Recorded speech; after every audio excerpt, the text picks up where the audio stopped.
दोस्तों, आज हम एकादशी व्रत की कथा के बारे में आपको बताने जा रहे हैं। दोस्तों, अगर वीडियो अच्छी लगे तो कमेंट में जय मां लक्ष्मी का जयकारा लगाना, और अगर आप इस चैनल पर नए हो तो चैनल को सब्सक्राइब करना, ताकि आपको हमारे चैनल पर जो भी वीडियो अपलोड हो उसकी जानकारी आप तक सबसे पहले पहुंचे। हर वर्ष मार्गशीर्ष माह के शुक्ल पक्ष की दशमी तिथि के अगले दिन मोक्षदा एकादशी मनाई जाती है।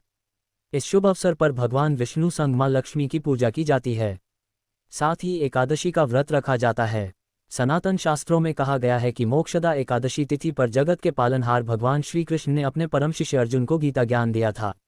इसके साथ ही इस एकादशी पर गीता जयंती भी मनाई जाती है। कहते हैं मोक्षदा एकादशी का व्रत रखने से व्यक्ति को मोक्ष की प्राप्ति होती है।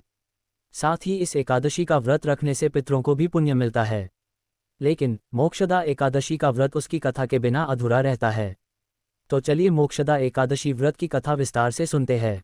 युधिष्ठिर बोले, देवदेवेश्वर, मैं पूछता हूँ, मार्गशीर्ष मास के शुक्ल पक्ष में जो एकादशी होती है उसका क्या नाम है?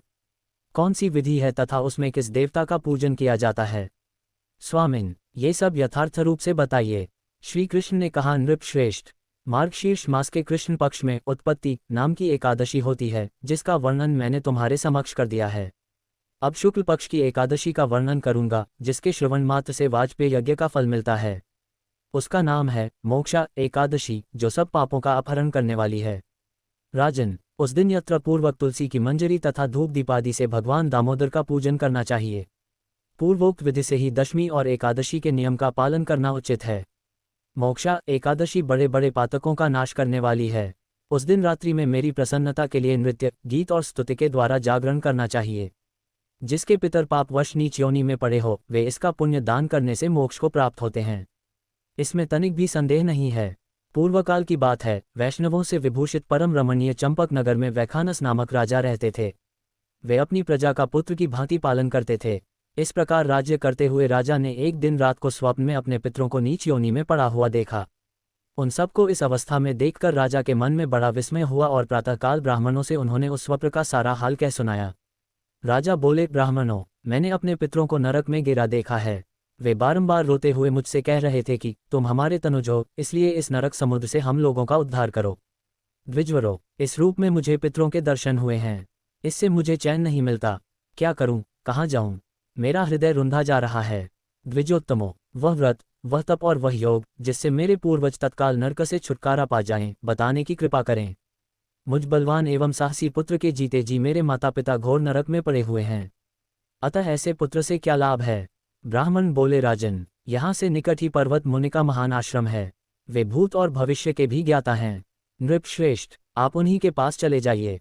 ब्राह्मणों की बात सुनकर महाराज वैखानस शीघ्र ही पर्वत मुनि के आश्रम पर गए, और वहां उन मुनिश्रेष्ठ को देखकर उन्होंने दंडवत प्रणाम करके मुनि के चरणों का स्पर्श किया। मुनि ने भी राजा से राज्य के 7 अकरों की कुशल पूछी।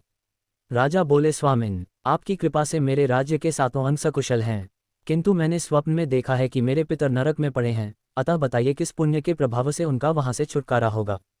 राजा की यह बात सुनकर मुनिश्रेष्ठ पर्वत एक मुहूर्त तक ध्यानस्थ रहे। इसके बाद वे राजा से बोले, महाराज, मार्गशीर्ष मास के शुक्ल पक्ष में जो मोक्षा नाम की एकादशी होती है, तुम सब लोग उसका व्रत करो और उसका पुण्य पितरों को दे डालो। उस पुण्य के प्रभाव से उनका नरक से उद्धार हो जाएगा। भगवान श्री कृष्ण कहते हैं, युधिष्ठिर, मुनि की यह बात सुनकर राजा पुनः अपने घर लौट आए। जब उत्तम मार्गशीर्ष मास आया, तब राजा वैखानस ने मुनि के कथनानुसार मोक्षा एकादशी का व्रत करके उसका पुण्य समस्त पितरों सहित पिता को दे दिया। पुण्य देते ही क्षण भर में आकाश से फूलों की वर्षा होने लगी। वैखानस के पिता पितरों सहित नरक से छुटकारा पा गए और आकाश में आकर राजा के प्रति यह पवित्र वचन बोले, बेटा, तुम्हारा कल्याण हो। ये कहकर वे स्वर्ग में चले गए। राजन, जो इस प्रकार कल्याणमयी मोक्षा एकादशी का व्रत करता है, उसके पाप नष्ट हो जाते हैं और मरने के बाद वह मोक्ष प्राप्त कर लेता है। यह मोक्ष देने वाली मोक्षा एकादशी मनुष्यों के लिए चिंतामणि के समान समस्त कामनाओं को पूर्ण करने वाली है। इस महात्म्य के पढ़ने और सुनने से वाजपेय यज्ञ का फल मिलता है। प्रेम से बोलो विष्णु भगवान की जय, माँ लक्ष्मी की जय, जय माता दी।